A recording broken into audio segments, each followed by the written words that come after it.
Good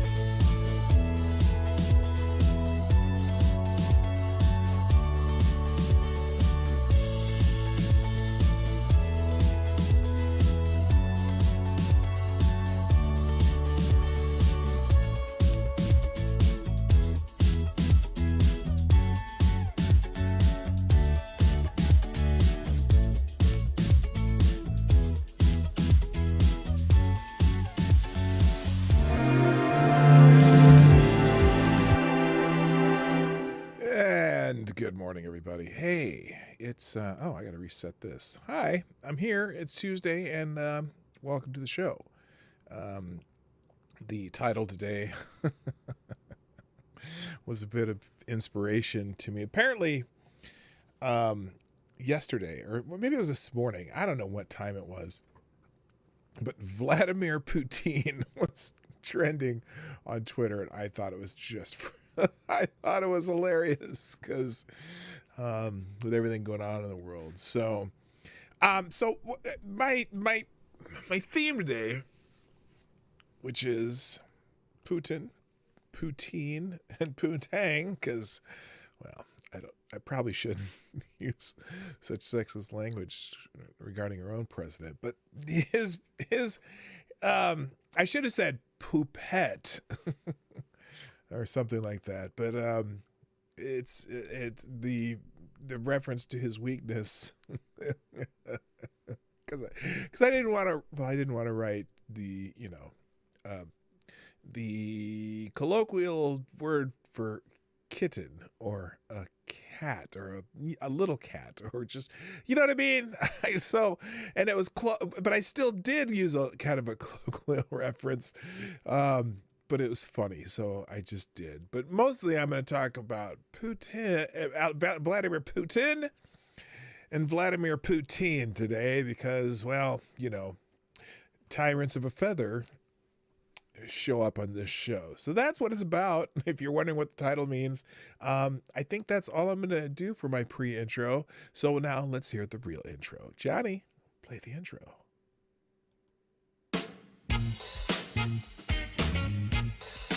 Ladies and gentlemen, coming to you live from the Lucky Dog studio in a hidden location somewhere in the upper Midwest of the United States of America, it's a brother making his own way but with all the wrong opinions. Welcome to the Morning Night Live with your host, yours truly, PDawgKnight. Okay.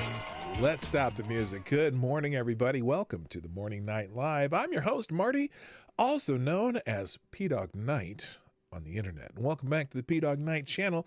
It's Tuesday, the 22nd of February, 2022. Yes, 2222. It is also the day of me and Lady Boomer's 29th anniversary. So we're going to go out and have a nice dinner tonight because it's a weeknight. And since we kind of celebrated our anniversary on Sunday, we just decided that tonight we'll kind of chill. Although I have a card for her and some flowers and stuff that I'm going to take to her. Well, bring with her when she gets home because she's got to work late today, which means 6 o'clock.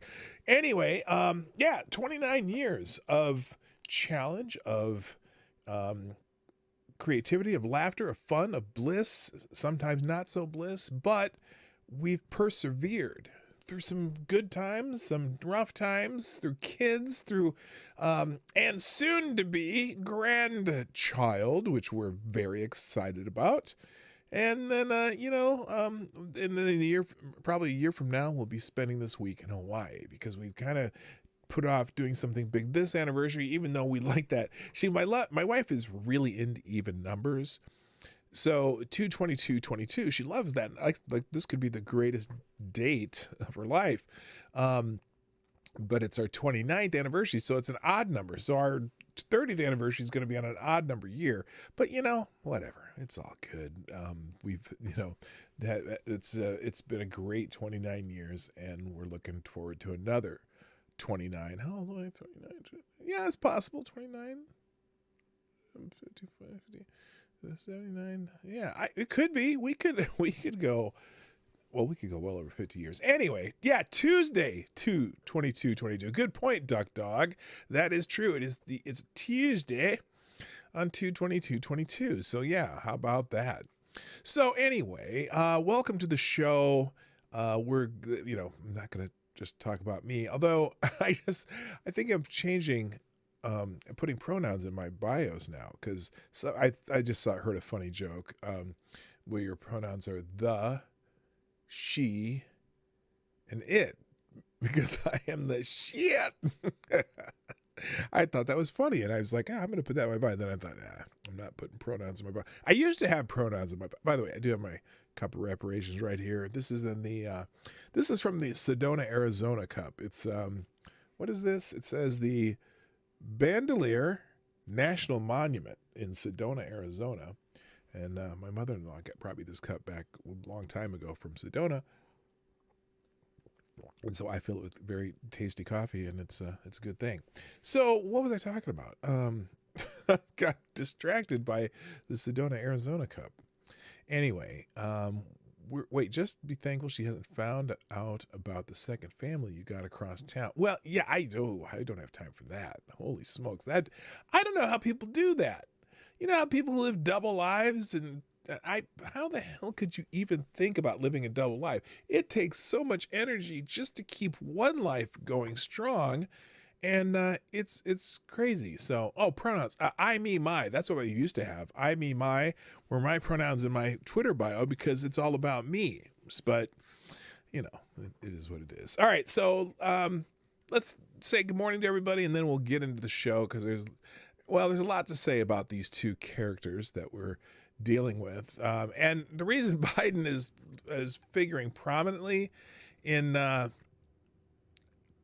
mix of the title is because Biden's a little bit of the catalyst for some of the things that are happening in the world that aren't good.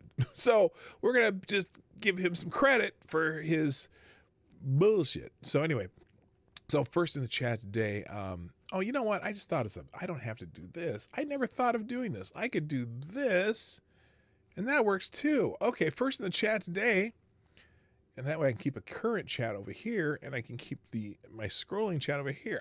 Oh my gosh, that's a great idea. All right, anyway. First in the chat today, Ty Alexander, who gets the bell. Thank you for being here, sir. Nice to have you. Also, good morning, K-Show, Mike Savage, Blarg, Avocados Diablo, the Devil's Advocate, Somnambule Nation. Thank you for tweeting out the show. Tyler F., thank you for retweeting the show. Good morning also to, let's see, Attack Alpaca. Were you here when did I wish you happy birthday the other day? I can't remember if I did or not. I intended to, because it was your birthday the other day, right? And I think tomorrow is Ebony Williams' birthday, I think I heard that right. But I don't think she's here. Anyway, good morning, Attack Alpaca. Hello, James Colley. What's happening? Random Americans in the house. Also, good morning, Duck Dog, Chicago Mike, and that's it. That's everybody? Is that it? Did I miss some people? I guess there's only about 18 people. Yeah, that's close. Anyway, thank you for being here. I appreciate all of you. Please, while you're thinking about it, hit the like button sometime during the show. If you like what we do, hit the like button and share the stream. Share. Before, during, after the show, doesn't matter. Every once in a while, random people jump in here. Also, if you are so inclined to sponsor the show, you can do that at PDawgKnight.live. This little thing down here, if you go to PDawgKnight.live, you can watch the show, you can participate in the chat, and up in the upper right-hand corner is the Streamlabs link, or you could just open a second window so you can have the Streamlabs link. You can do that there. If you don't mind giving Susan 30%, you can go ahead and do Super Chats. I will read the Streamlabs Super Chat comments, because for the most part, I will read them verbatim. Occasionally, use some creative license on them, but for the most part, I read them verbatim. And then also, there's other ways to sponsor the show below if you're interested in doing that. One of these days, I'm going to do kind of a membership thing. I don't know if I want to do Patreon. There's so many different. There's Patreon. There's what's that one?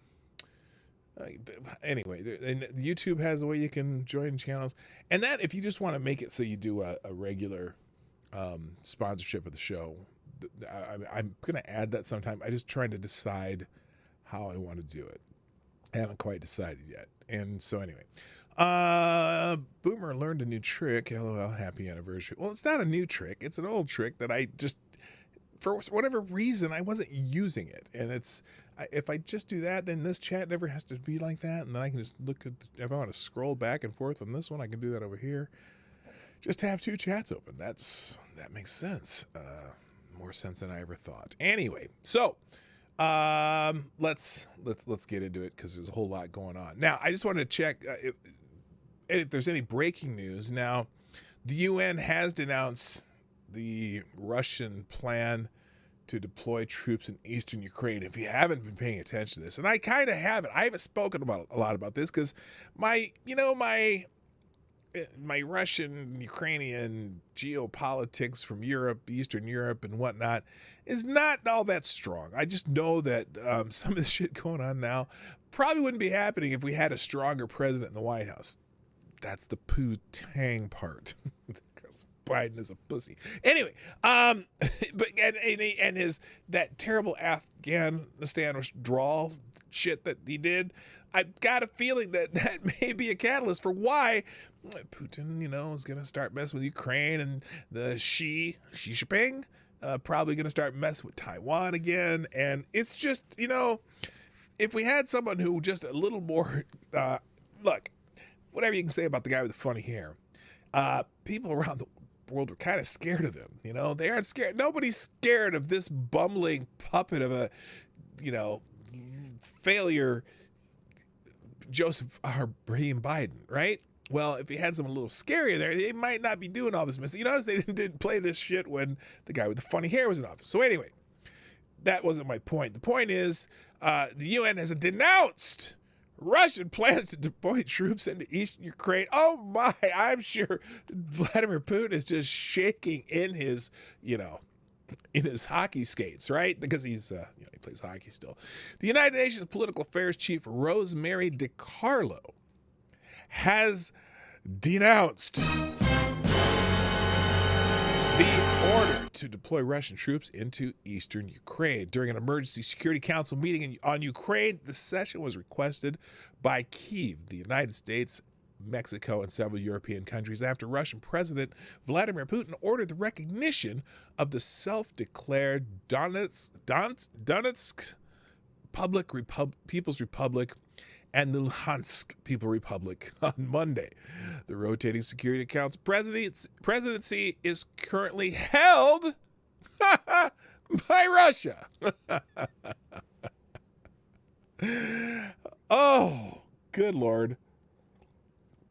Just things that make you go, things that make you go, things that make you go, Anyway, so now China envoy to the UN on Monday called for all parties to exercise restraint and avoid fueling tensions in Ukraine, but stopped short of condemning the Kremlin's recognition of independence for two Moscow regions, or pro-Moscow regions in the country. That's the CNN headline in the New York Daily News. Break of war. They're a little more animated about it. Putin orders troops to Ukraine. UN panel sees risk of major conflict. Governor girds for cyber threat to New York. Okay. I guess. Let's see. Here, someone says everybody has probably seen this already, but it's quite something. The Kenyan ambassador has seen right through Putin's historical revisionism and post-imperial resentment of Ukraine. Let's see what the ambassador from Kenya has to say. Kenya and almost every African country was birthed by the ending of empire. Our borders were not of our own drawing. They were drawn in the distant colonial metropoles of London, Paris, and Lisbon, with no regard for the ancient nations that they cleaved apart. Today, across the border of every single African country live our countrymen with whom we share deep historical, cultural, and linguistic bonds.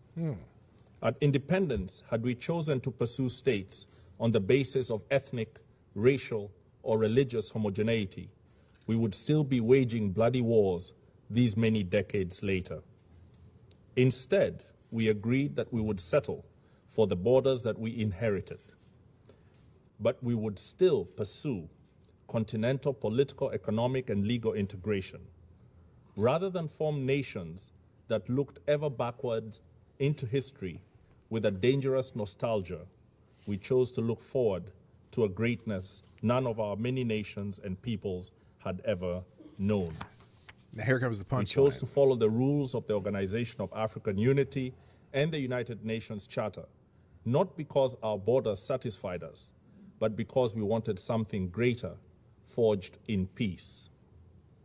We believe that all states formed from empires that have collapsed or retreated have many peoples in them yearning for integration with peoples in neighboring states. This is normal and understandable. After all, who does not want to be joined to their brethren and to make common purpose with them? However, Kenya rejects such a yearning from being pursued by force. We must complete our recovery from the embers of dead empires in a way that does not plunge us back into new forms of domination and oppression. We rejected irredentism and expansionism on any basis, including racial, ethnic, religious, or cultural factors. We reject it again today. All right. So anyway, and then here the U.S. ambassador says it's shameful.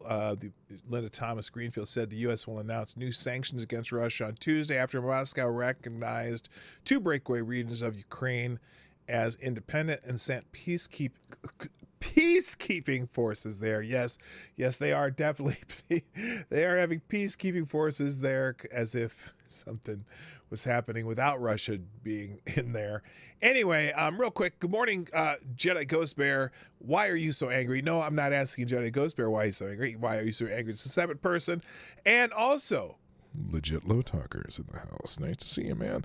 And also, Kesler, good morning to you. So, let's kind of, so the Security Council's basically not happy, but who's the president of the Security Council right now?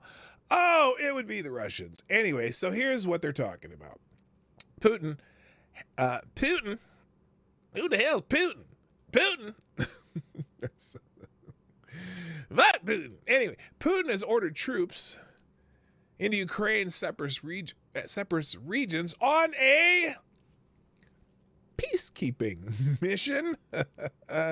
Russian President Vladimir Putin ordered Russian troops into regions of Ukraine on a peacekeeping mission on Monday. Putin declared Russia-led breakout areas of Ukraine's Donetsk and Luhansk outblast, I don't know what outblast means, as people's republics and independent regions on Monday. In his order released shortly after announcing the move, Putin ordered Russian troops into those areas. Oh, just go ahead and go right on in there, because no one else recognizes Ukraine's borders. I'm just saying. Anyway, Putin has ordered Russian troops into Ukraine. The decrees on recognizing the Donetsk and Luhansk People's Republics order the Russian armed forces to go into separatist territory on peacekeeping missions. The Financial Times Moscow bureau chief Max Seddon reported. Yay. So anyway, the move comes as Ukraine and the West fear an all-out invasion of Ukraine by Russia. Russia has amassed nearly 200,000 troops along its border with Ukraine in recent weeks, surrounding the former Soviet state with firepower from Crimea in the south to Belarus in the north. Today, the leadership of the Donetsk People Republic and Luhansk People Republic received appeals to recognize their sovereignty in connection with the military aggression of the Ukraine authorities. Massive shelling of the territory of Donbas, as a result of which the civilian population suffers, the Kremlin said in a statement. With all this in mind, the president of Russia said he intended to sign a corresponding decree in the near future. So, okay, anyone a little more up on Eastern Europe geopolitics regarding Russia and Ukraine? Because I didn't know that.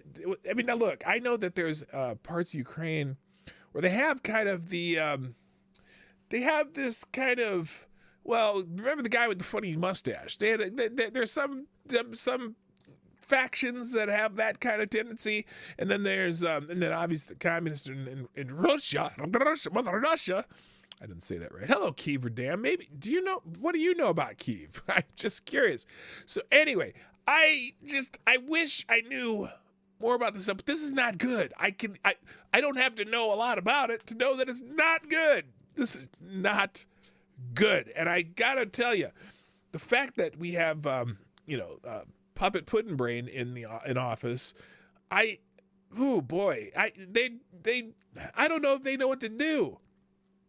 And when there was the other day when they said that the Russians were pulling troops out of their war games thing and whatever, I didn't know what to think, because they still had a bunch of troops in Belarus, and apparently now there's 200,000 troops on the border of Ukraine and in Ukraine territories that say they're separatists now. Now it's kind of convenient that they're all of a sudden saying that they are separatists. Like they said, the Crimea said they were separatists, and Georgia said they were separatists. Now all of a sudden, Russia has control over those too. So this is kind of a weird whole of most of Ukraine is Russia. Well, yeah, I guess.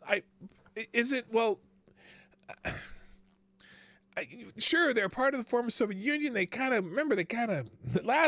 put it this way. The last time Russia took over Ukraine, it didn't go all that well for the people in Ukraine, because Ukraine's the breadbasket of the area. They kind of killed a lot of people. They made them take all this food and they stole their farms and all. It didn't go well. Is this going to go? And there's oil regions. The regions, Donetsk and Luhansk, People's Republic. Those areas, aren't those the remaining oil-rich areas of Ukraine? Like, isn't this taking money out of Hunter Biden's pocket right now? I'm just curious. Anybody know?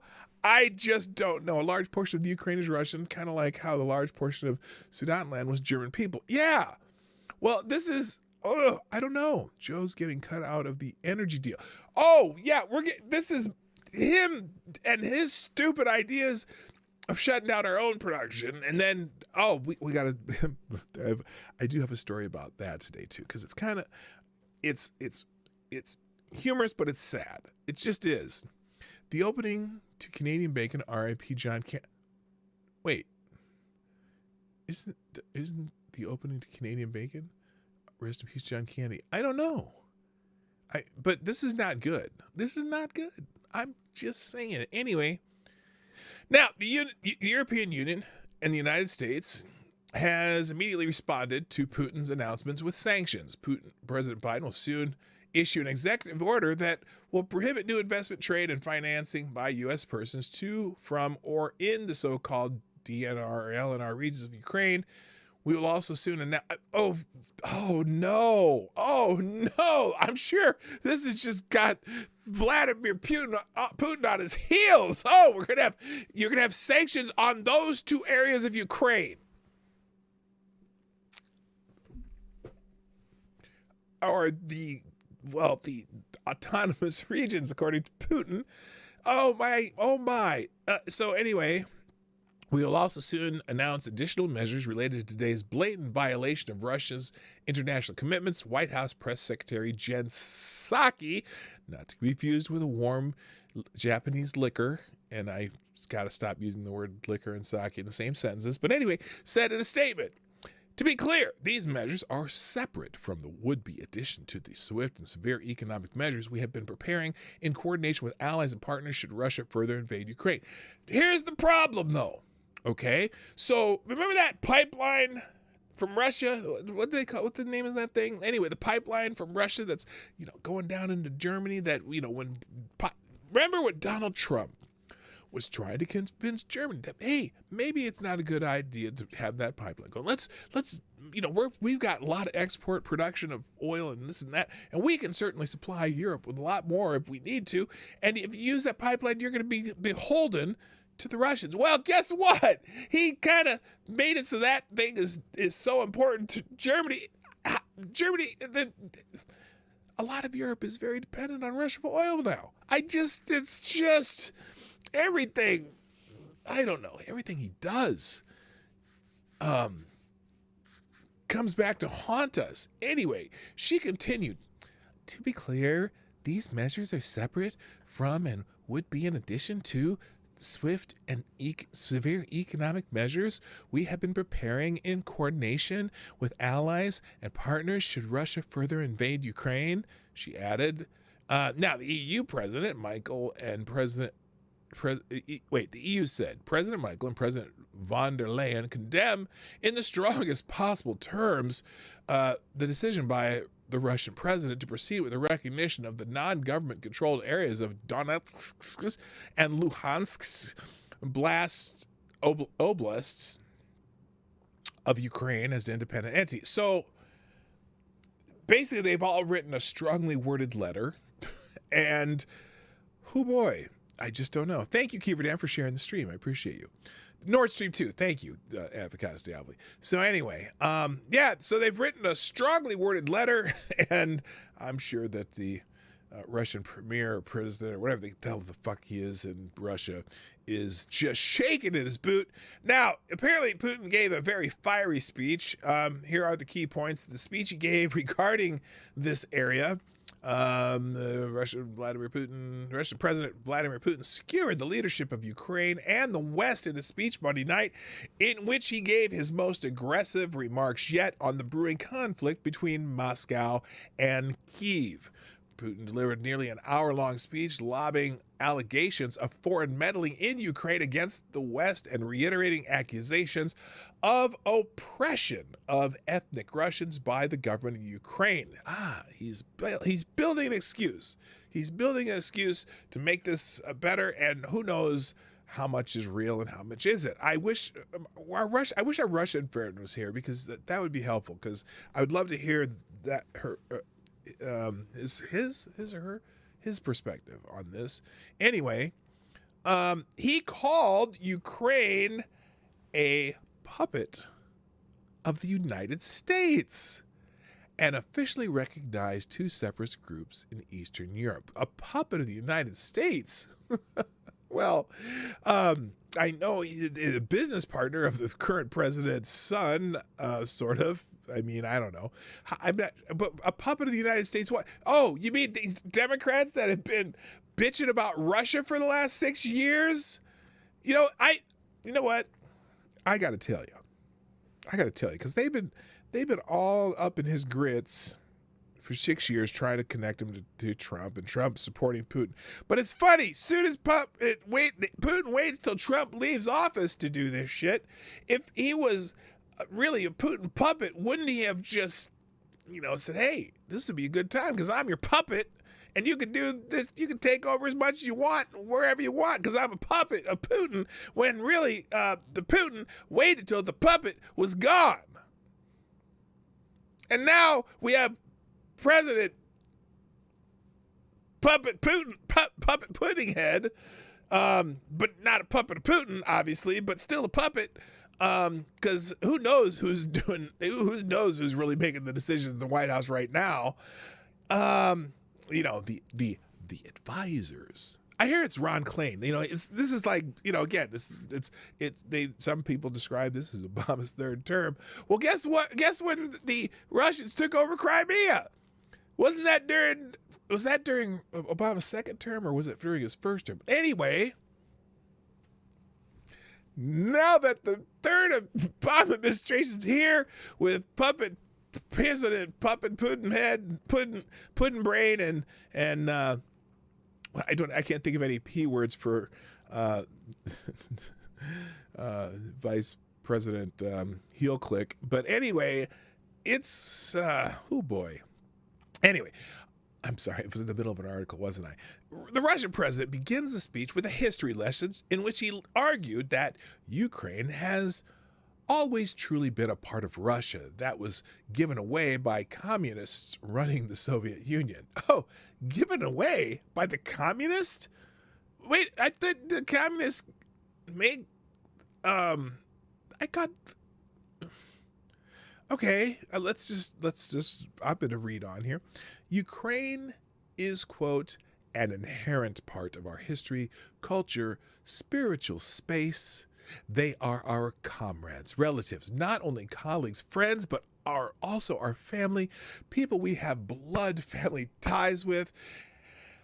And adding that, Putin said, adding that the creation of a separate government in Ukraine was a generous gift that even the most blatant nationalists could never dream of.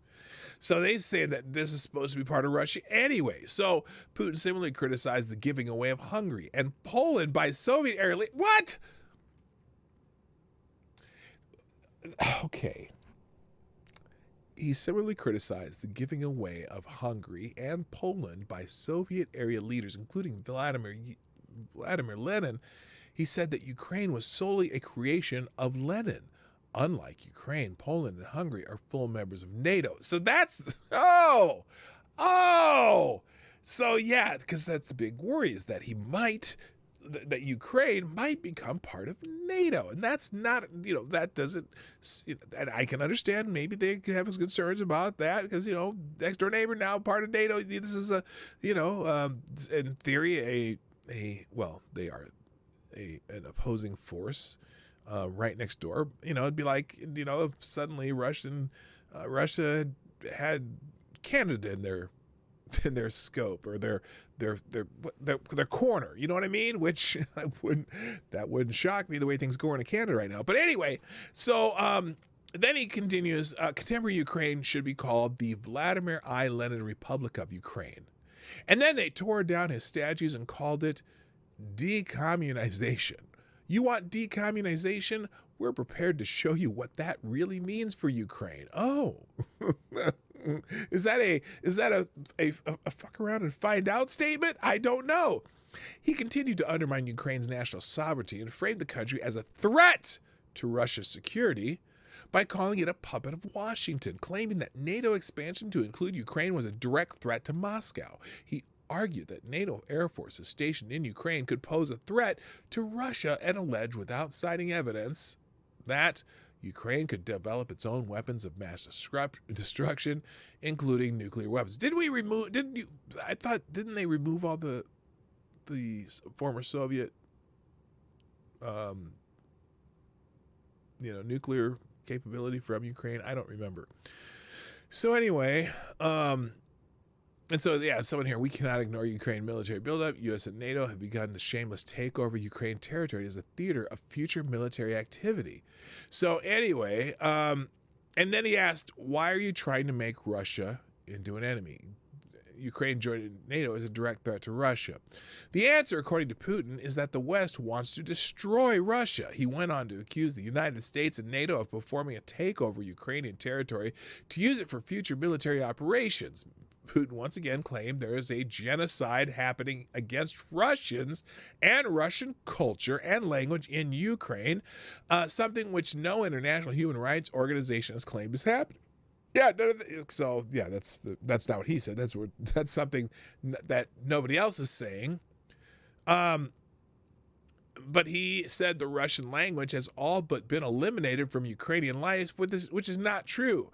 The speech ended with Putin appearing to create a pretext for war, saying Russia will have a strong response if Kyiv continues military actions. Now that's rich, because Russia's the ones surrounding Ukraine with 200,000 troops right now. I'm confused. So anyway, the response throughout the world was quick and harsh. The Western leaders are all promising sanctions. The White House said it will announce sanctions tomorrow, preventing investment in two breakaway regions, blah, blah, blah, blah, blah. We already said that. Moving on. Now, also, Zelensky has warned the West of karma for ignoring the 18-year-old Russian invasion of Ukraine. Ukrainian President Vladimir Zelensky viscerally condemned the leaders of European states, the United Nations, and the West generally for their selfishness, self-confidence, and irresponsibility regarding the 8-year-old Russian invasion of Ukraine during a speech in Munich this week. Zelensky told the assembled at the Munich Security Conference that Russian invasion of Ukraine's Crimean Peninsula, remember that? Remember that? In the Obama administration. And let me grant it, Trump didn't do anything about Crimea either. But anyway, the Russian invasion of Ukraine's Crimean Peninsula and participation in the ongoing war in Donbass, eastern Ukraine, had been met for nearly a decade with indifference that results in complicity, and warned that karma would soon consume those who did not help his country against Moscow. Zelensky emphasized the length of the Russian invasion of Ukraine, 8 years, longer than the entirety of World War II, in response to breathless predictions from the administration of President Joe Biden and European countries that Russia would imminently invade Ukraine. That invasion already happened, Zelensky insisted, calling it into question the sudden panic that has gripped Western leaders and corporate media about the situation in that country. Well, they got things to distract you from. They've got truckers in Canada and COVID mandates they gotta distract you from, and then they're finding out some things about those Fauci juices that you're not supposed to know about. So there's all kinds of ways they need distractions now that they didn't need before, because they were too busy talking about Trump and Russia. So now they need distractions because the dismal failure of the current President Putinhead Poontang, they need distractions. And thank you, Russia, providing a great distraction. And so Ukraine is just going to suffer for it, I think. Anyway, he continued. Let's see. What did he say?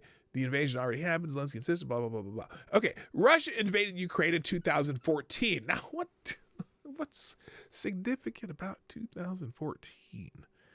That was what I believe that was the 6th year of the Obama administration. I think it was something like that. And that was around the time Hunter Biden was making oil deals or becoming the CEO, or not a CEO, but a board of directors of some company he knew nothing about. I'm sorry. I get distracted sometimes. So, Russia invaded Ukraine in 2014, colonizing the Crimea region and aiding an ongoing civil war between Ukraine and pro-Russian forces in eastern Donbass. Russia's invasion of Ukraine had been ongoing for years with minimal action by the international community. And Trump didn't do anything shit about this either. So this is not just Obama, although it started during Obama, but Trump didn't do shit about it either. Anyway. But, hey, they did wait till Trump was gone before they did this shit. Okay, the incident prompted the current fear that Russian leader Vladimir Putin would expand the current invasion, which Biden officials have referred to as invading Ukraine, ignoring that Russia has already done so, began when President Biden told reporters in January that America would not aid its Ukrainian allies in the event of Russia engaging in a minor incursion. He said it out loud.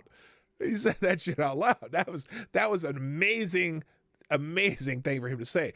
So observers interpreted the move as essentially permission for Putin to seize the country without fear of American intervention. Now, that sounds, I can't believe that, remember Russia, the Putin puppet, the guy with the funny hair.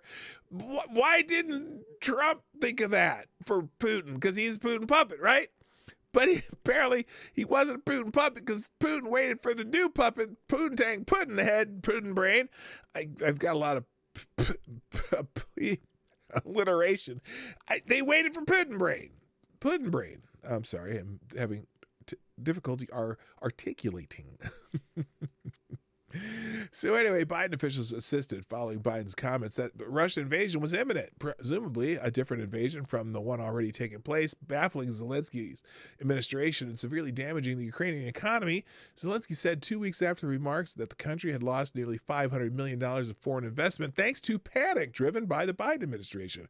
His officials regularly complained that no evidence suggests a Russian invasion was any more imminent in February 2022 than during the same time the year of the past, prompting Biden officials to claim that outrage in Ukraine over the use of imminent was the product of translation issues. Of course, it was just a misunderstanding.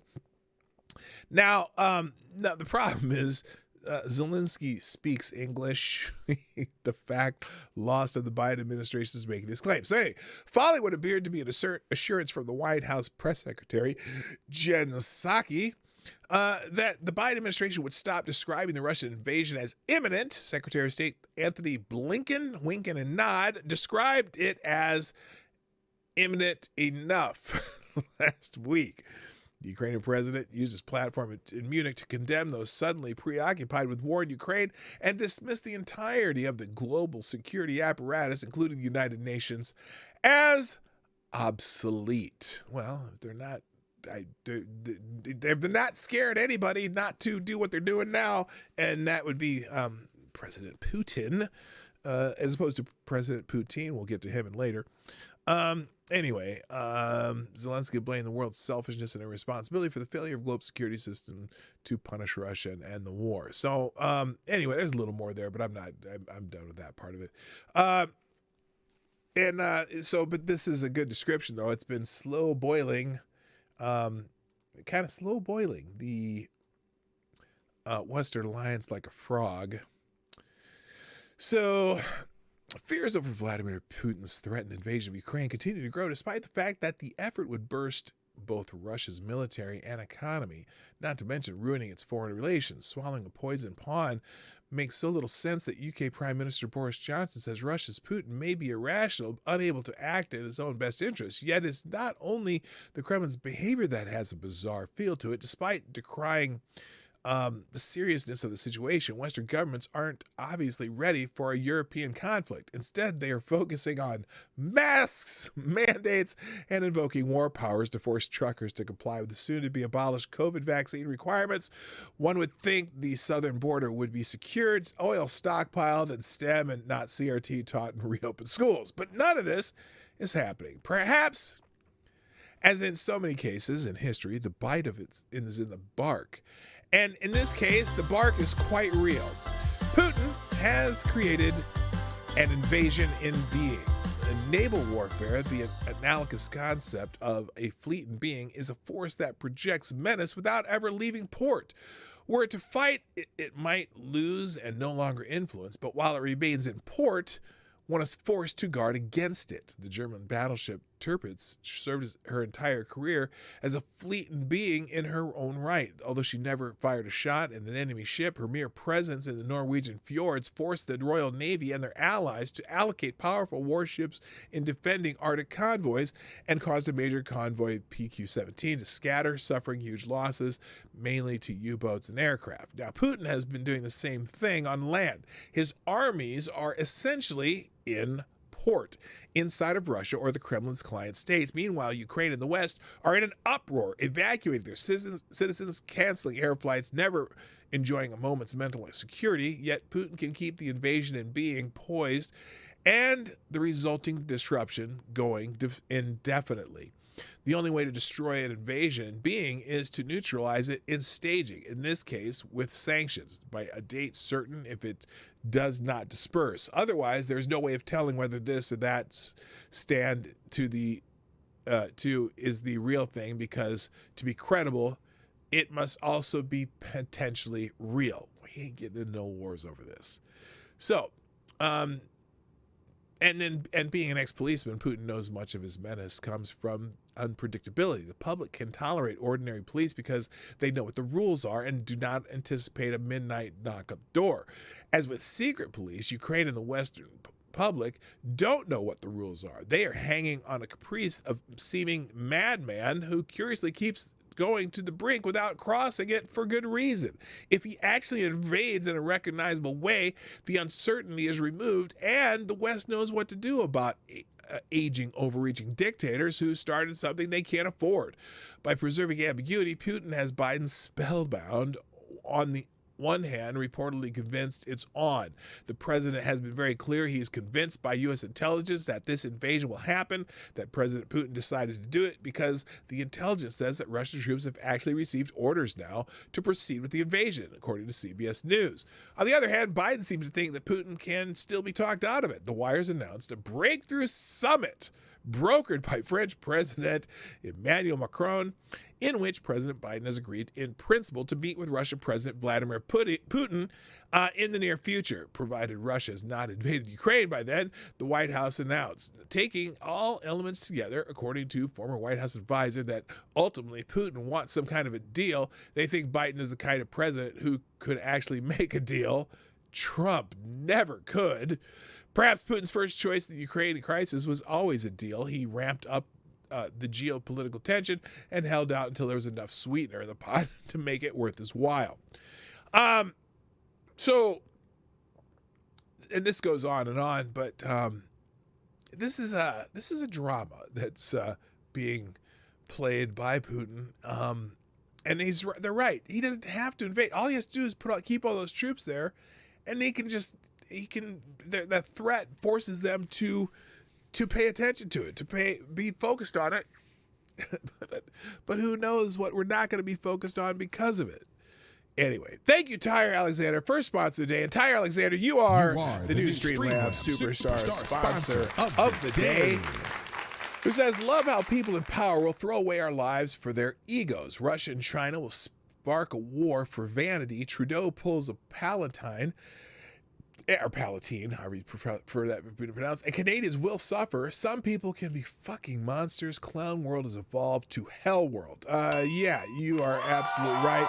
Thank you for sponsoring the show. In fact, even that's right. There you go. Black Hebrew Israelite even heard you. So there you go. Holy smokes, this shit's crazy. Now, in Finland, the Finnish president says we are in a colder situation than we were during the traditional Cold War. Finnish President Sauli Niinisto characterized this current situation with Russia and the rest of the world as colder than during the traditional Cold War. Someone asked him, Dana Bash asked him, the post-Cold War era is over, so what era are we in now? His answer? Well, here, let's see if this is how long this is. It's only, oh God, we're not going to go 8 minutes of her. Holy shit, why did they put that big of a thing on? He says, I think we are actually almost in a colder situation than we were during the traditional Cold War, because then we had at least some agreements between the United States and the Soviet Union limiting arms and so on. Now we do not have actually anything, no agreements anymore. This makes the situation, in my opinion, much more vulnerable. Finland's in that area. When asked what the end game for Russia, President Vladimir Putin, Niinisto said, what we've seen so far, and I'm a bit afraid it will continue, we see Russia pushing forward, then taking a step backwards, then take 2 steps forwards. And with all this, like we have noticed, we have, been quite confused, and maybe that's the tactic. This tactic of confusion. It was funny when he said, what did he say here? We see Russia pushing forward, then taking a step backwards, then 2 steps forwards. I was thinking of that song, 2 steps forwards and 2 steps back. Because opposites attract. Who sang that? Was that Paula Abdul? Anyone remember that song? I don't know why that popped in my head. All I can remember is the video had the cartoon characters dancing around. Anyway, this shit ain't good. So there's a couple other articles here. This one, and this has kind of more to do with President Putin brain, where the American thinker is saying that Putin is playing Biden like a fiddle.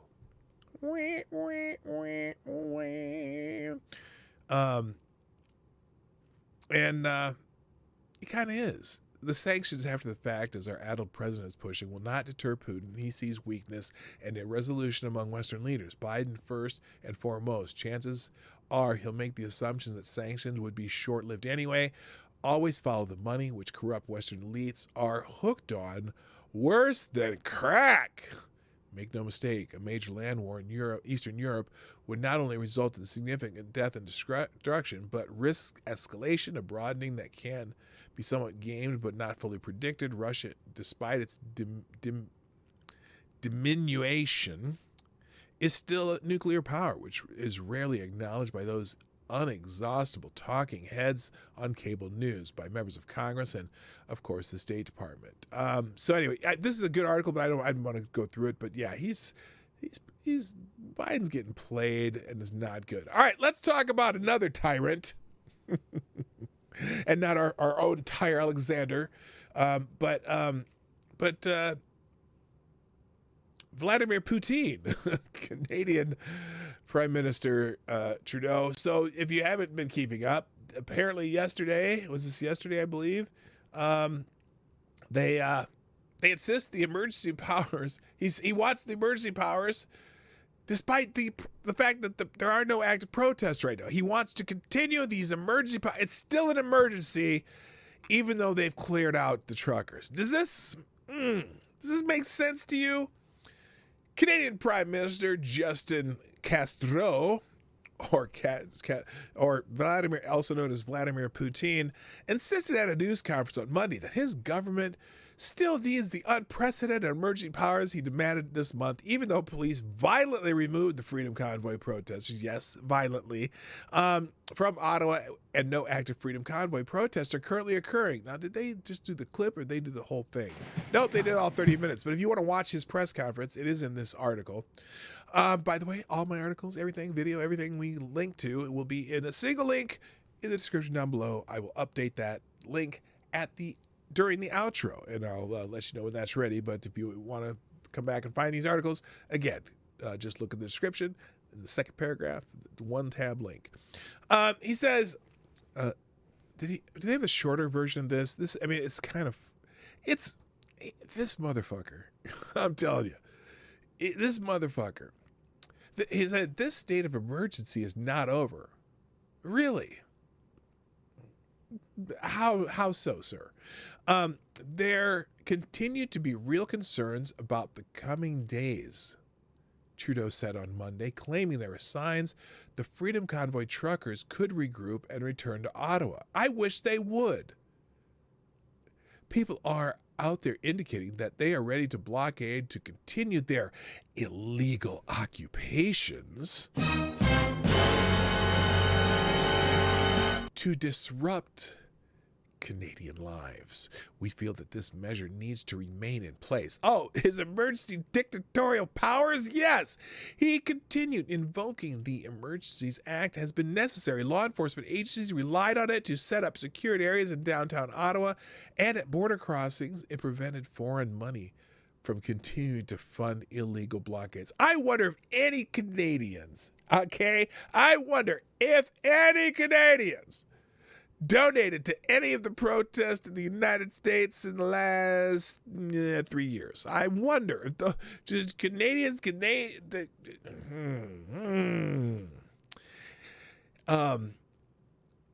prevented foreign money from continuing to fund illegal blockades, and it's making sure our borders remain open. It has been the responsible thing to do, he argued. Trudeau said invoking the Emergency Act was necessary because the police needed, quote, more tools to restore order after weeks of dangerous and unlawful activities. Really dangerous? I didn't see the dangerous unlawful. Were they firing guns into the air? Were they throwing snowballs filled with ice chunks at each other? Were they kicking, other people's dogs? By the way, I'll tell you about the dogs later. Anyway, Trudeau said invoking the Emergency Act was necessary because police needed blah, blah, blah, blah. After weeks of people being harassed in the neighborhoods. Oh, you mean horns honking? After evidence of increased, listen to this bullshit. Listen to this complete, utter bullshit. This line is what's pissing me off about this, because it's not this. He's lying so that he can demonize people in front of Canadians on TV. This line, listen carefully listen. After evidence of increased ideologically motivated violent extremism activity across the country. You lying bitch.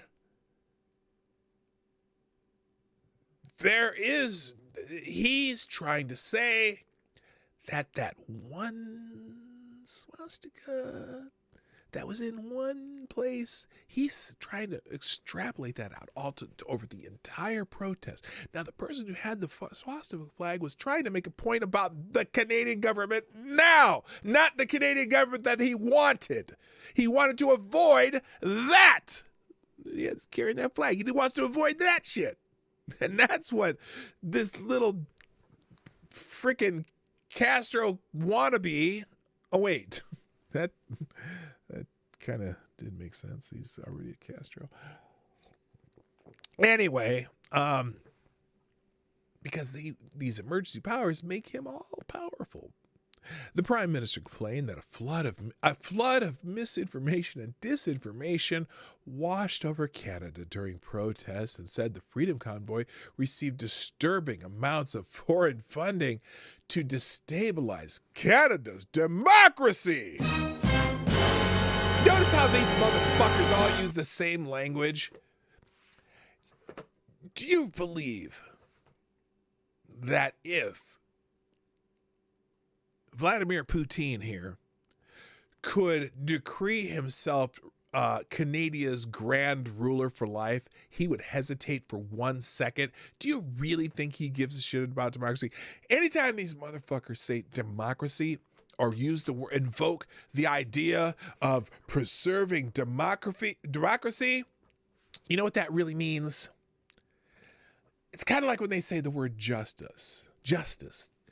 When they use the word justice, what they really mean is just us. Whenever they use the word democracy, just in the United States, say Democratic Party control. When they say democracy in Canada, when he says democracy in Canada, he means my power. Substitute my word for destabilize Canada. Destabilize Canada democracy? You mean question the power of this government, meaning the Trudeau government. That's all that means. It's not about, he doesn't give a shit about democracy. Come on, lying piece of shit. Anyway, he says, and then he says, you can't harass your fellow citizens who disagree with you. Oh, really? You can't? You mean, so you can't hold a city hostage. You can't block a critical trade corridor or deprive people of their jobs, he said, while insisting he still respects the right of Canadians to criticize his policy. No, he doesn't. Trudeau questioned the judgment and patriotism of lawmakers who might vote against his extension of emergency powers, claiming their opposition indicates they don't trust the government to make incredibly momentous and important decisions at a very difficult time. Al Jazeera News noted that Trudeau promised only last week that his emergency measures would be time-limited, geographically targeted, as well as reasonable and proportionate. Now he wants to make them permanent. Some of them. Now, and great, the Canadian Parliament said, oh, sure, we'll just give you this emergency action. Shit, at least part of it did. I think the Senate is supposed to vote today. The Canadian Parliament voted Monday night to approve Prime Minister Justin Trudeau's motion to invoke the Emergencies Act by a vote of 185 for and 151 against. I think that's the House of Commons. Trudeau invoked the act of unprecedented move last week, claiming it necessary to dispel peaceful protest linked to the Freedom Convoy movement, which is demanding an end to civil rights violations by the Trudeau government, allegedly necessary to fight the Chinese stupid 19. At press time Monday, no active Freedom Convoy protest even existed anywhere in Canada. Oh, but he goes all Judge Dredd. These might happen. It's not Judge Dredd. Who is it? He went all Minority Report on him. Well, they could regroup, but there's no protest going on. Why are you having emergency powers? You don't need emergency powers. You just want to. Well, here they just want to fuck with people's finances. Anyway, the motion to uphold the invocation of emergency powers by Prime Minister Justin Trudeau passed in a vote in the Canadian House of Commons on Monday, with the Liberal Party and NDP and other allies guarding 181 votes for the motion. The motion was opposed by the Conservative Party of Canada and the separatist Bloc Québécois and their allies, who voted against it with 151 votes. Broadcasters CBC, the Communist Broadcasting Corporation, or whatever they call it over there in Canada, reported the passing of the measure in the House of Commons is the first step towards confirming the use of the act, which allows the government significant power. It must also be approved in the Senate. And it's the first time in history that it has been invoked. Now, earlier in the day, he defended his continued use of the Emergencies Act, despite the fact that all the protests had been cleared or had ended prior to the invocation. And that's the stupid line. He stated the emergency is not open. There continue to be real concerns about the coming days. Blah, blah, blah, blah. You prick. And then, but before Justin Trudeau invoked the act, For the first time in Canadian history, police had difficulties finding tow trucks operators willing to tow trucks and other vehicles. Now the government can force tow truck operators to carry out their work, and they have been towing trucks. Oh man, this is crazy. So they've been towing trucks. They've been putting people in jail. They've been taking social services and taking people's kids away that were at the protest. They've been taking people's pets. And now, apparently, because they can't hang on to pets and they got people in jail, they're going to euthanize some of the pets. What? Where's PETA right now? Where the fuck is PETA? Now, his crackdown on the Freedom Convoy movement has drawn criticism from the liberal leading Economist magazine, which urged the once darling of the establishment to stop trying to police thought. Ding! Ding, ding, ding! Yeah, and the Canadian Civil Liberties. It's interesting because some of the liberal groups are starting to figure out that maybe, just maybe, this might not be the best thing to do. Remember. I do have a proverb for this. I'll find it in a moment. First of all, though, thank you, tall person, and tall person, you are the new Streamlabs Superstar sponsor of the day. Thank you very much for the 250. Who says, oh, wait a minute. Now this is a day I certainly can. I can celebrate, and I might celebrate this with Lady Boomer tonight on our anniversary. By the way, 2/22/22 is our 29th anniversary today. We're gonna go out for dinner. But tall person reminds me in the Streamlabs, Happy National Margarita Day. I could find myself celebrating that later tonight. I know my wife likes a good margarita. I like a good margarita. Thank you, tall person. I appreciate that, and you are a great American, even if you're not American. I'm not sure if you're American. I've never really asked you if you're an American, but you know what? Thank you for the Happy National Margarita Day. Everyone have a lovely National Margarita Day. All right, now, the mayor of Ottawa, these trucks that they're confiscating, well, just out of... This is sad. I got to tell you, the mayor of Ottawa says he's trying to sell the trucks that they have confiscated from protesters. So this is unbelievable. Okay, I can see that they take and they impound someone's truck. They say this, but they're already trying to sell them. Hold on to your love. Hold on there, Bucky. You have any of these people even had a trial? Who said they have to forfeit their trucks? Who said they have to forfeit their hard-earned money? What do you mean you're trying to sell their trucks, you jackhole? Ottawa's mayor said Saturday he'd like the city to sell the confiscated trucks seized from protesters to recoup costs incurred by the city in recent weeks. Whoa, hang on a second there.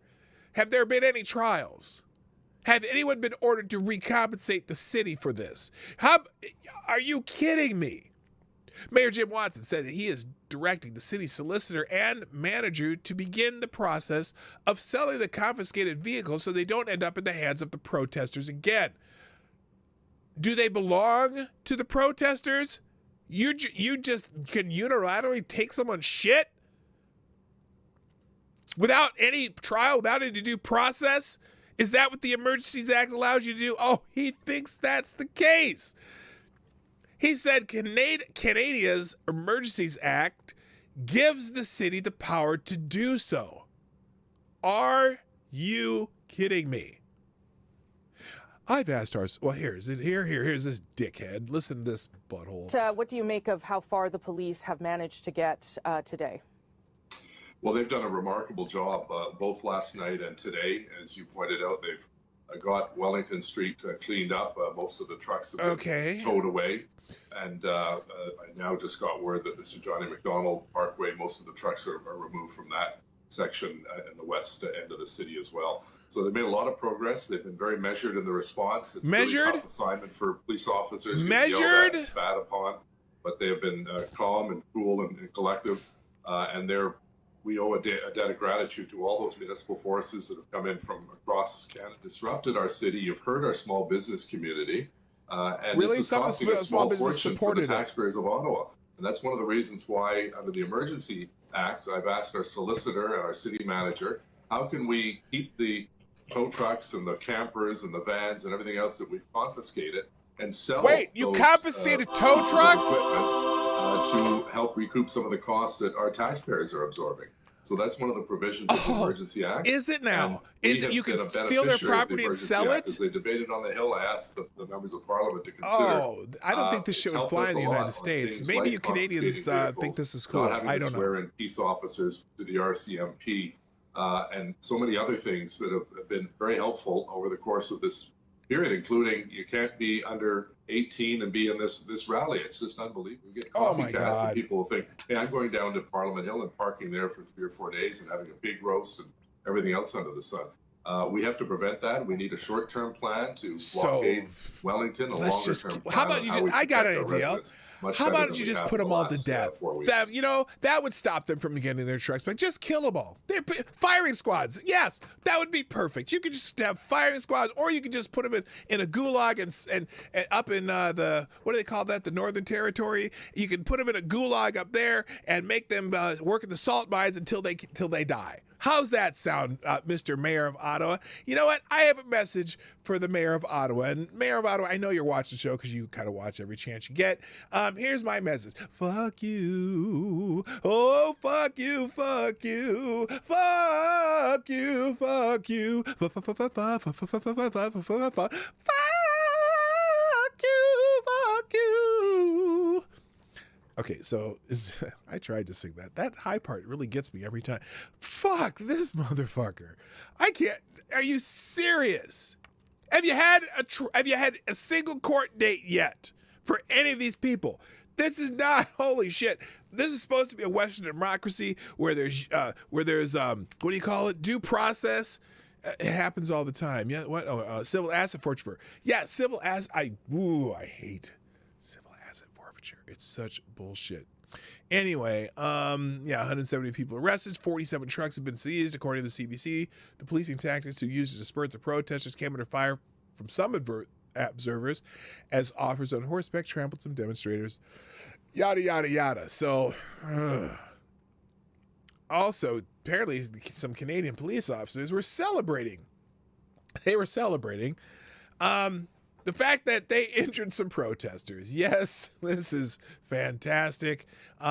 Members of the Royal Canadian Mounted Police, RCMP, musical ride team in Ottawa to quell the Freedom Convoy protest allegedly sent several messages celebrating the use of force against demonstrators, with one message calling a recent horse trampling video awesome.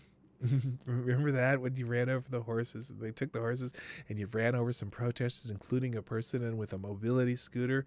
Remember that? Remember that time? That was awesome. One message allegedly from RCMP musical ride team member identified as Andrew Nixon told his fellow officers in a group chat not to kick all of the protesters out until next week's group gets our turn, according to the report. Time for the protesters to hear our jackboots on the ground, and Nixon allegedly said in a separate message, Rebel News reported. One member of the group chat reportedly criticized Nixon for his statements, prompting him to apparently sarcastically offer free hugs and unicorn stickers to the protesters. Another member, identified as Mark, allegedly called a video of officers trampling over protesters while on their horses awesome. Just watch the horse video. That is awesome, the message allegedly read. We should practice that maneuver. Wow. Now, we've seen the video of them trampling.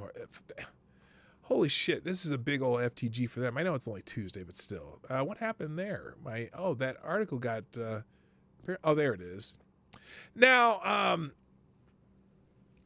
this is an interesting article. Tyranny for thee, not for me, which really is kind of Trudeau's thing, because look, here's the thing. Anytime you invoke something that sets a precedent, right? I've said this before, and I showed it yesterday. If you set a precedent, with something, these lawmakers, I don't understand it. Whenever you're making a law or making something like this, emergency powers, you have to think of something so drastic. What would you do? Would you vote for this if the opposition were suddenly in power? Would you still invoke this emergency powers? And my guess is, especially with our boy Justin, that he wouldn't. He wouldn't. Look, I think that's why, you know how the big hubbub about Kyrsten Sinema and Joe Manchin not wanting to remove the filibuster from the Senate rules? I gotta say, they are more forward-looking than most of the Democrats. And this might actually be, here's what I have a theory about that. I don't think that the Democrats really wanted to drop the filibuster.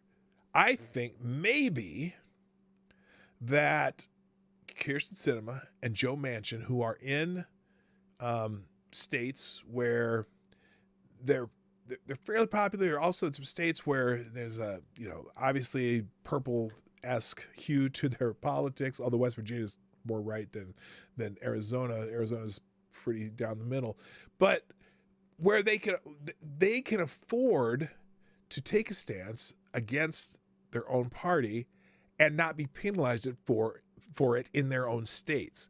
It may just be a bullshit strategy by Democrats, to be honest with you. Or Manchin and Sinema understand the principle of never give a power to yourself that you wouldn't give to your opponent. Hey, that's a new one. That's not how I worded it before, but that's a good one. Never give a power to yourself that you would not give to your opponent, because your opponent may be in power in the near future. And so I don't understand some of these MPs and senators. Of course, the senators haven't voted yet. That's supposed to happen today. But the idea that they would just give that these guys aren't forward looking enough to realize, oh, wait a minute. What if my opponent comes into power? Would I want him to have this power? What protest would he use this against? What protest does he disagree with? That if they were in power, that he could crush in this manner. It's amazing how shallow thinking they are when it comes to this. But Trudeau, I think, truly believes with his 30% of his party, of course the NDP helps out, but with 30% of the vote in Canada, he believes that he has this mandate for this shit. And a lot of Canadians do. The Canadian media is not going to. The Canadian media is certainly not going to feature anyone who is against this, because Canadian media are, it's like the media here. They will go with whatever the left does. So anyway, this article, though, Jamit Singh got Trudeau right where he wants him. In his statement pledging support for the Trudeau's government invocation of the Emergency Act, NDP leader, this is the other they're very liberal, aren't they? I don't know, Canadians, tell me a little bit about the NDP party. NDP leader Jamit Singh stated that while he was happy for these extraordinary powers to be used against the truckers protesting in Ottawa, they must never be used against Indigenous land defenders, climate change activists, workers fighting for fairness. What? They must never be used against workers fighting for fairness? Got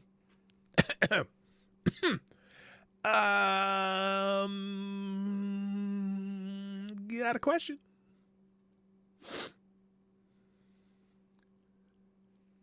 Workers fighting for fairness.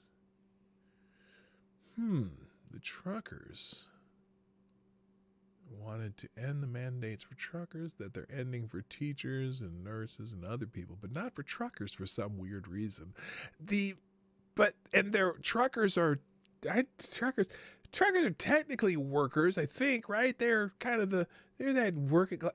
What the actual fuck are you talking about? Anyway, now does the N in NDP stand for naive instead of new? Because, as Brian Lilly recently argued in the Toronto Sun, in a piece directed at members of the NDP, there is no logical limiting factor to the use of the emergency, quote-unquote, legislation. Once the cat is out of the bag, it doesn't go back in. And here's the point that they made. New Democrat MPs have a decision to make. Do they want to be the ones who allow Canada's Emergencies Act to be politicized to go after enemies of the government and for the banking system to be weaponized to settle political scores? That is what Prime Minister Justin Trudeau and his Liberal government are asking them to do. Are the New Democrats MPs willing to see every political cause subjected to the same scrutiny? The NDP are generally opposed to Canada's oil and gas industry. Would they support these measures being used against pipeline protesters and those who carried out the attack in Houston, British Columbia last week?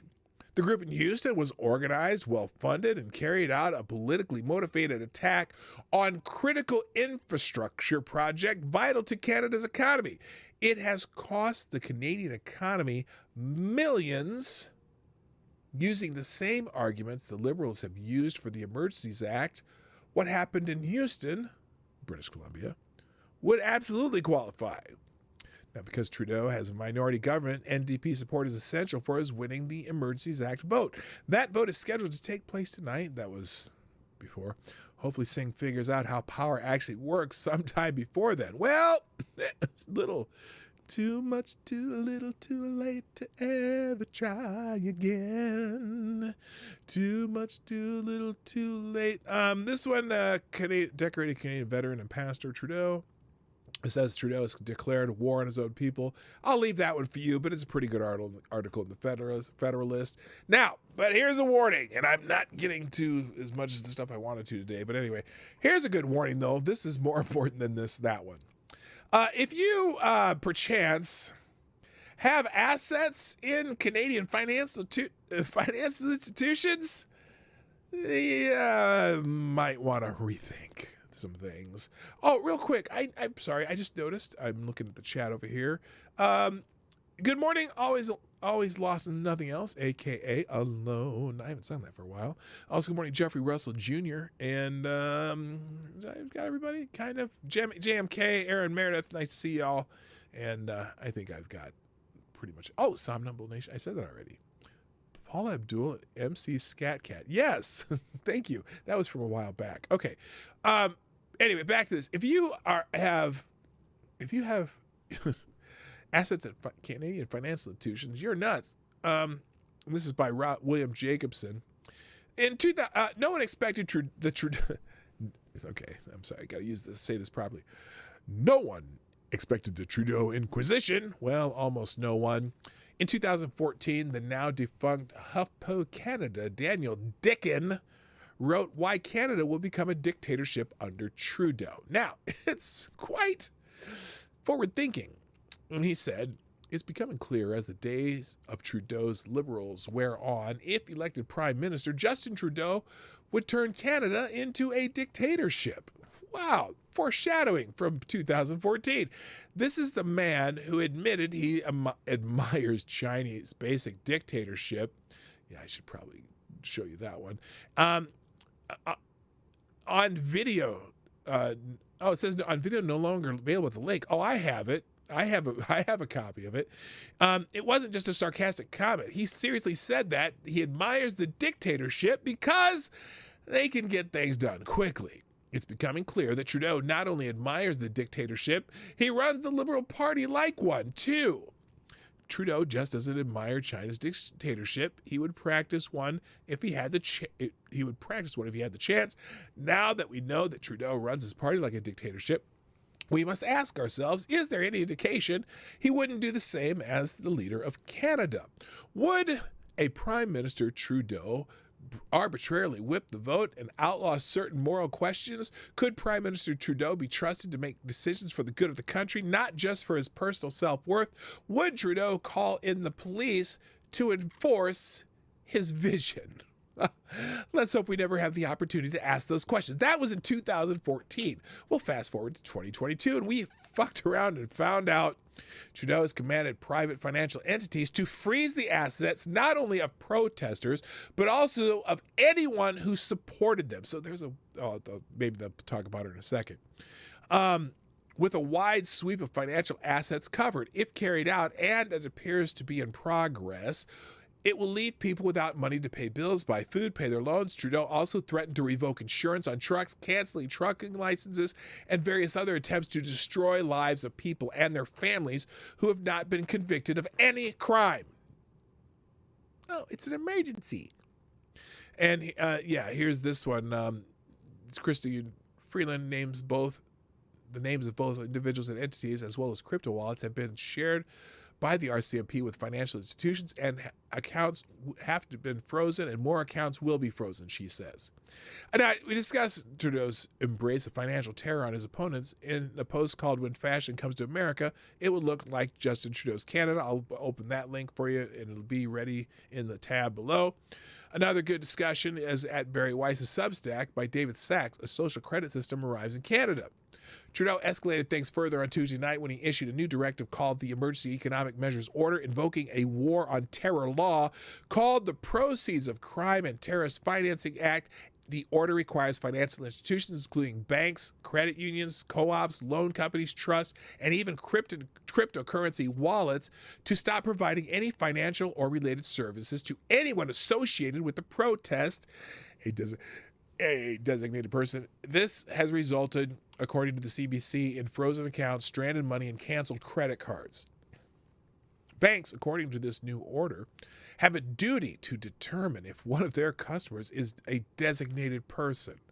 A designated person can refer to anyone who directly or indirectly participates in the protest, including donors who provide property to facilitate the protests, their businesses, or through crowdfunding sites. In other words, a designated person can just easily be a grandmother who donated $25 to support the truckers as one of the organizers of the convoy. Because the donor data to the crowdfunding site GiveSendGo was hacked, and the leaked data shows that Canadians donated most of the $8 million raised. Many thousands of law-abiding Canadians now face the prospect of financial retaliation and ruin merely for supporting an anti-government protest. Patrick's Time, good morning. Welcome to the show. I don't know if you're new here, but subscribe if you haven't done so already. Canadian authorities were eager to say that, in particular, they were targeting Trump supporters. That was he the police chief from Ottawa? Canadian Prime Minister targeting Trump supporters. What? Okay, wait a minute. Again, Canada is not the United States. They have no way. You cannot freeze assets in another country. I'm just trying to figure that out. Canada's Prime Minister Justin Trudeau's Justice Minister has warned that people who donated to support the Freedom Convoy ought to be worried about having their bank accounts frozen, saying they are part of a pro-Trump movement. What the actual fuck are you talking about? Justice Minister David Lametti made the remark in an interview with CTV News channel on Wednesday night, where host Evan Solomon pressed him on whether average citizens who donated to the protest should be worried about the account seizures. If you are a member of a pro-Trump movement, again, this is Canada, who is donating hundreds of thousands of dollars and millions of dollars to this kind of thing, then you ought to be worried, said Lametti. If you're a pro-Trump person in the United States, they can't freeze your ass. What the fuck are you talking about? Or can they? Will these guys try to convince the Biden administration you can do this too? This will be interesting. This is an interesting thought here. Because the Biden administration is the one who encouraged Justin Castro to do all this shit. Anyway, if you're a member of a pro-Trump movement who is donating hundreds of thousands of dollars, Lametti defended the government seizure of bank accounts tied to the protests against vaccine mandates as simple extending of the procedures used to stop terrorist financing. About 44% of the nearly 10 million in contributions to support the protesters originated from U.S. donors, according to hacked donor files. Some 92,800 individual donors are listed in the leaked files. You see, this isn't just a Canadian problem, it's an American problem. The statements of Canadian authorities seemed clearly to target American supporters of the Freedom Convoy. The terms of emergency economic measures orders do not appear restricted to Canadian citizens. How? Oh, so American-owned assets held in Canada seem like fair game for Trudeau's financial reign of terror.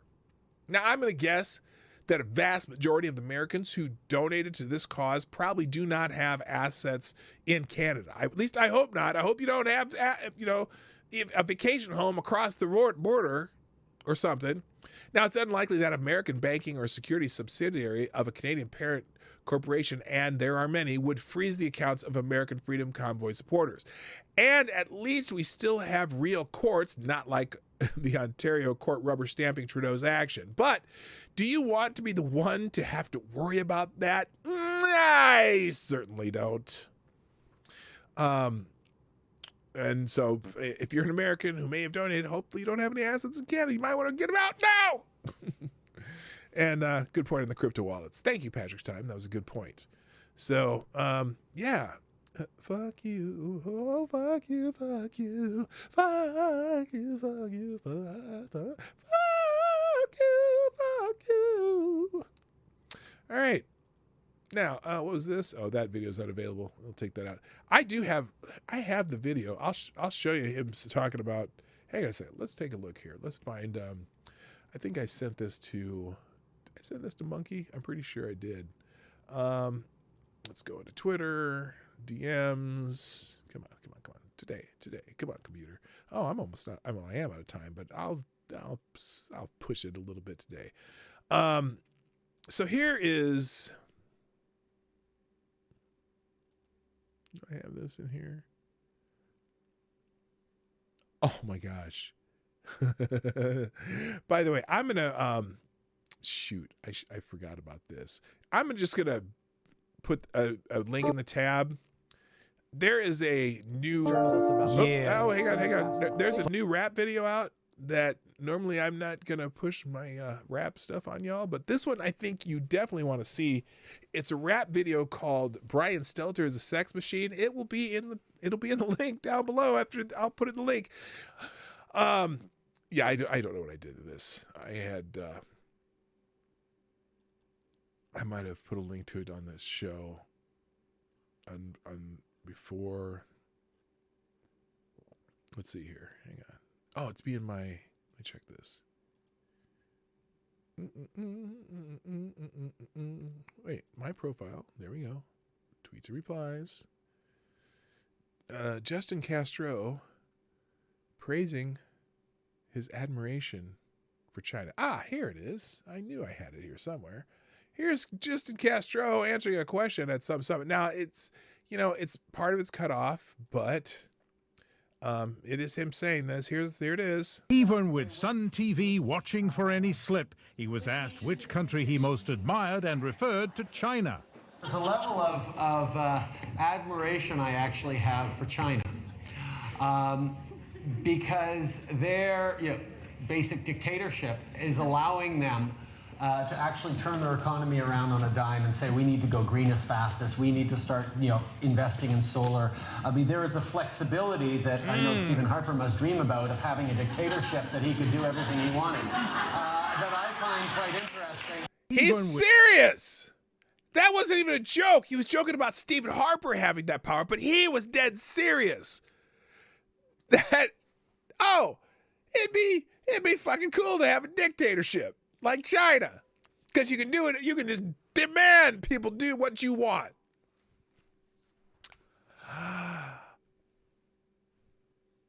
Wow. So anyway, that'll be in the tabs. What was I talking about before that?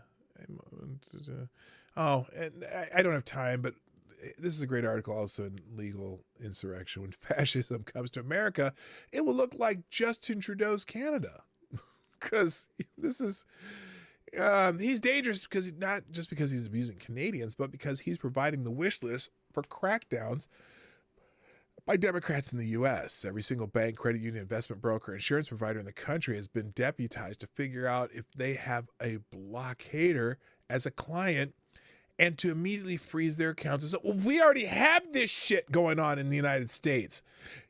Haven't you paid attention to what goes on to some of these YouTube creators who get banned? Or ask Alex Jones about this. Ask Laura Southern about this. And Alex Jones cracks me up, but I'm not necessarily a fan. I'm not a fan of Laura Southern. They're already doing this in the United States without even prompting from the government. It's insanity.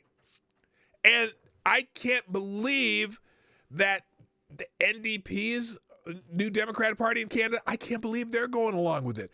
Again, a precedent set by the politician you like will eventually come back to bite you in the ass.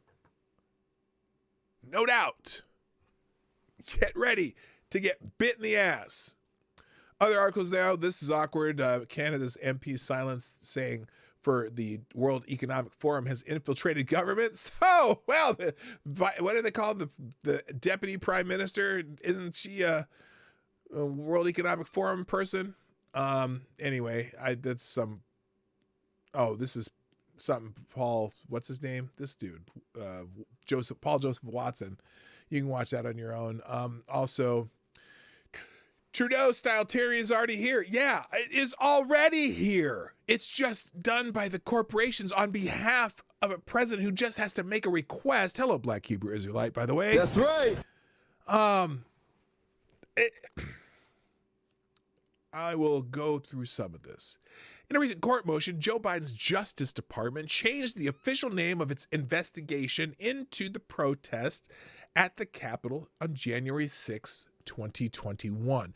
Originally designated the Capitol Breach Probe, the department replaced breach with a more sinister term: siege.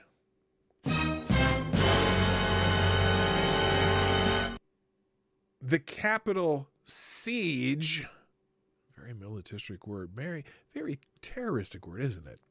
Refers to the events of January 6, 2021, when thousands of individuals entered the U.S. Capitol and the U.S. Capitol grounds without authority, halting the joint session of the entire official proceedings of Congress for hours. Matthew Graves, the U.S. Attorney for the District of Columbia, wrote in a footnote to a February 10th filing. Graves commended the Capitol and D.C. Metro Police for clearing the Capitol of rioters that afternoon. But courtroom rhetoric isn't the only thing Graves is heating up. The Justice Department has opened a Capitol siege section in the agency's criminal division and wants to hire at least 20 more lawyers to help prosecute Americans for any involvement in what happened on January 6th. Qualified attorneys will be employed on a temporary basis and could earn as much as $176,000 per year. Capitol siege prosecutors will complement an army of thousands of Justice Department employees, including FBI agents from 56 field offices across the country, handling what Attorney Merrick Garland warned is the biggest investigation in the department's history. More than 730 people have been arrested so far, amounting to more than 3 times the number of federal arrests related to the 2020 mostly peaceful riots that lasted for months and resulted in far more death and destruction. And the first major trial of a January 6th defendant starts next week. Now, this was written February 21st, because a lot of them have just been, they plead out and for trespassing and other bullshit. As freedom lovers justifiably recoil at Canada's Prime Minister Justin Trudeau's crackdown on vaccine mandate protesters, Americans worry the same sort of political retribution could happen here. Sorry, it already has. The scenes from Ottawa were matched or surpassed by the images here, including thuggish cops attacking January 6 protesters with mace and explosive devices. The difference, instead of mounted police trampling women, ours merely shot and killed one woman and beat up a few more, including one to death. They don't want to tell you about that one, though. What Trudeau's regime is now unleashing against the truckers and their supporters has been underway in America for more than a year. Using January 6 as a pretext, the Biden regime is brandishing its authority to crush political dissent. Now it appears Trudeau and his apparatchiks are stealing the U.S. Justice Department's playbook of power and pain. Now, I'm not going to read it anymore. You need to read this, though. The comparisons are stark. Well, here, I'll do one more paragraph. The comparisons are stark. Take, for example, the words of Steve Bell, acting chief of the Ottawa Police Department. He told a reporter over the weekend how the government will hunt down those who stood in defiance of Trudeau's vaccine mandates. If you were involved in this protest, we will actively look to identify you and follow up with financial sanctions and criminal charges. Absolutely, Bell said during a press briefing on February 19th. This investigation will go on for a month to come. It has many different streams, from federal level to the financial level, to from provincial licensing level to a criminal code level to a municipal breach of court order level. It will be a time-consuming and complicated investigation, and will go on for a period of time. Thank you. That dramatic reenactment was brought to you by Fauci Juice Cleaners. It won't make your shirt any cleaner, but you might get your armful off, so you won't need that sleeve anyway. Anyway, you can read the rest of this one, but I've already read this, and it's kind of has premonition qualities to it.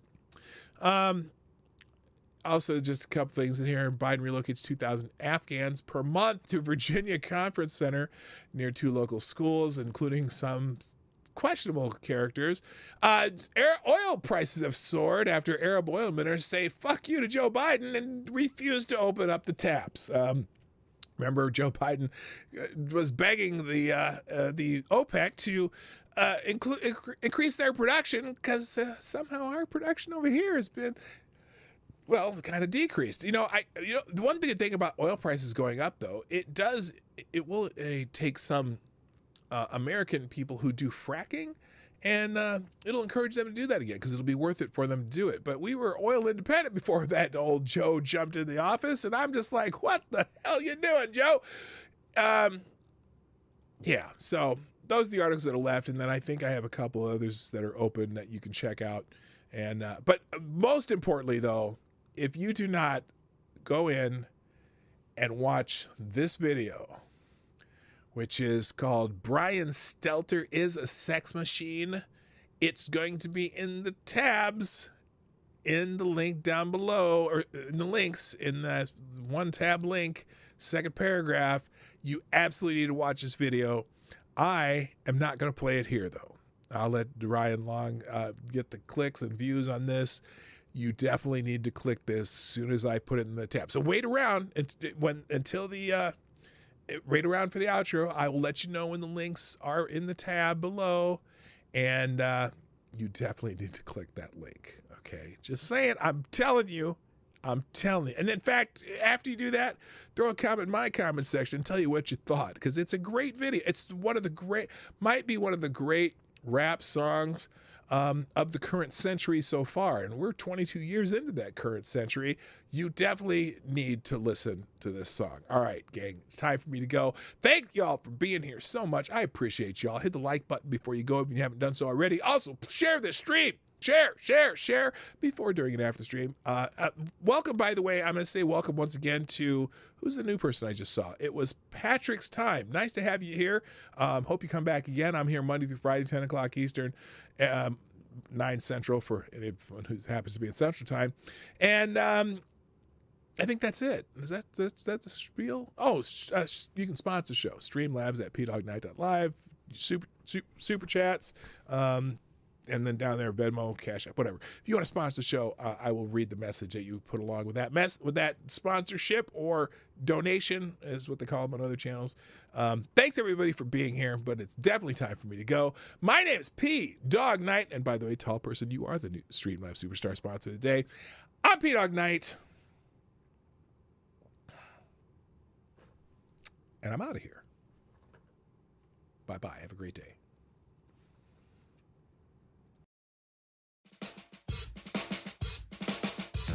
Hey, this is PDawgKnight, and thanks for watching today on the PDawgKnight channel.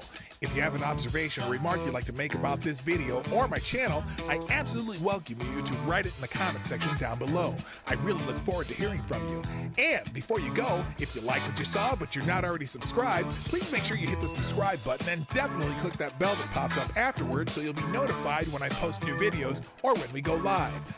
I broadcast my live show, The Morning Night Live, Monday through Friday at 10 o'clock Eastern, 9 o'clock Central. A special thank you to all the supporters of this channel who share our videos on social media and who make donations through Streamlabs, YouTube, Venmo, and Cashapp, which are all linked in the description down below. Thanks again, and until next time, I'm PDawgKnight, and I'm out of here.